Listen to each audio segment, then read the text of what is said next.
আসসালামু আলাইকুম everyone, welcome to my channel কেজে ডাকি ব্লগ।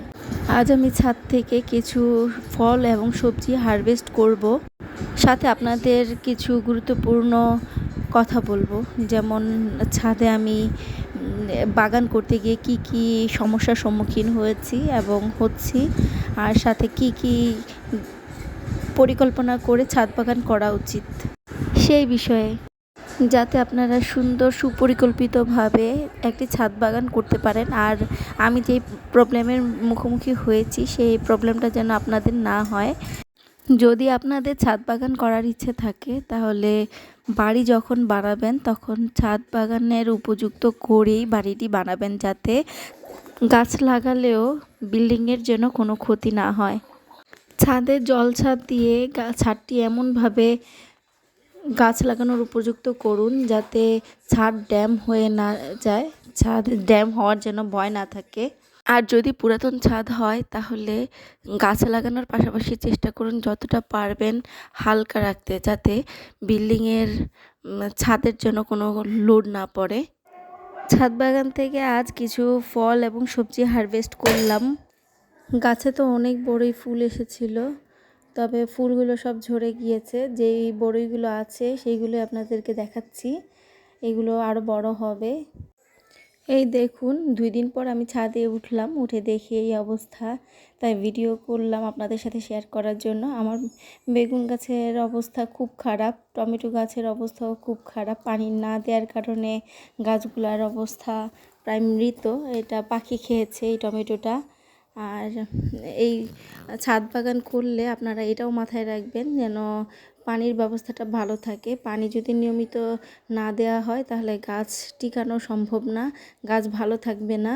আর এই জন্য ছাদে নিয়মিত পানির ব্যবস্থাটা রাখতে হবে, গাছে যেন নিয়মিত পানি দেওয়া হয়। যদি গাছে পানি রেগুলার পানি দেওয়া হয় তাহলে গাছগুলো সতেজ এবং ফলনও ভালো পাবেন। এই ছাদ বাগান করার ক্ষেত্রে আমার যেই ভুলগুলো হয়েছে তাই আপনাদের সাথে শেয়ার করছি। আর এই ভুলগুলো হয়তো বা অনেকেরই হয়ে থাকে, আর এই ভুলগুলো যেন আর কারো না হয় সেই জন্য এইগুলো তুলে ধরা। ছাদে এসে দেখি সব টমেটোগুলো লাল হয়ে গিয়েছে। এই টমেটোগুলো এখন হারভেস্ট করছি, আর সাথে বেগুনগুলো পেরে নিব। বেগুনগুলো পেরে তারপরে গাছে পানি দিয়ে দিব যেন আর গাছগুলো নষ্ট না হয়। ইদানিং এত ব্যস্ত থাকি যার কারণে ছাদ বাগানের যত্ন তেমন একটা করা হয় না। গাছ থেকে টমেটো এবং বেগুন যখন পাড়ছিলাম মনের মধ্যে কেন যেন এত কষ্ট লাগছিল। মানে একদিকে তো খুশি হওয়ার কথা, তবে গাছগুলো দেখে খুব কষ্টই লাগছিল। কি আর করার, ব্যস্ততার কারণে পানি দেওয়া হয়নি। এখন রেগুলার পানি দেওয়া হচ্ছে না, যার কারণে গাছের এরকম অবস্থা। তার মধ্যে আবার রমজান মাস চলে এসেছে, জানি না কতটুকু যত্ন নিতে পারবো গাছগুলোর। ছাদে আলাদা একটা যত্ন নিতে হয় গাছগুলোর। যদি ছাদে গাছ বোনা হয় তাহলে নিয়মিতভাবে এই যত্নগুলো করতে হয়। সার দেয়া, তারপর গাছগুলোর যত্ন করা, নিয়মিত পানি দেয়া, এইগুলো করলে গাছগুলো ভালো থাকে। আর যদি এরকম কড়া রোদ্রের মধ্যে যদি রেগুলার পানি না দেওয়া হয় তাহলে গাছগুলো মরে যাওয়ার সম্ভাবনা থাকবে, নষ্ট হয়ে যাওয়ার চান্স থাকে। এই জন্য গাছে নিয়মিত পানি দিতে হবে।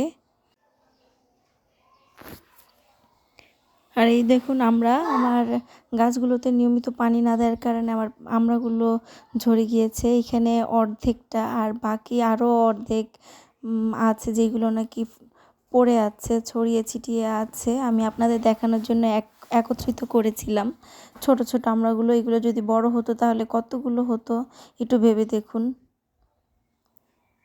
এই জন্য নিয়মিত গাছে যদি পানি না দেওয়া হয় তাহলে গাছের অবস্থা এরকমই হওয়ার সম্ভাবনা থাকে। ফলন তো আসবেই না, ফলন ঝরেও যাবে যেগুলো থাকবে, এগুলোর অবস্থা খুব খারাপ থাকবে।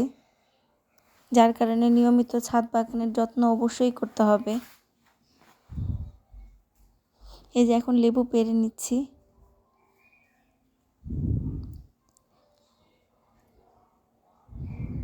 লেবুগুলো আরও বড় হতো যদি আমি নিয়মিত যত্ন করতে পারতাম।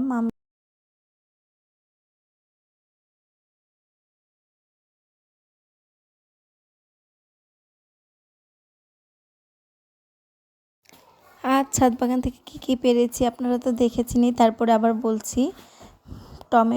বড়ই, টমেটো, বেগুন আর লেবু হারভেস্ট করেছি। ধন্যবাদ সবাইকে আমার ভিডিওটি দেখার জন্য।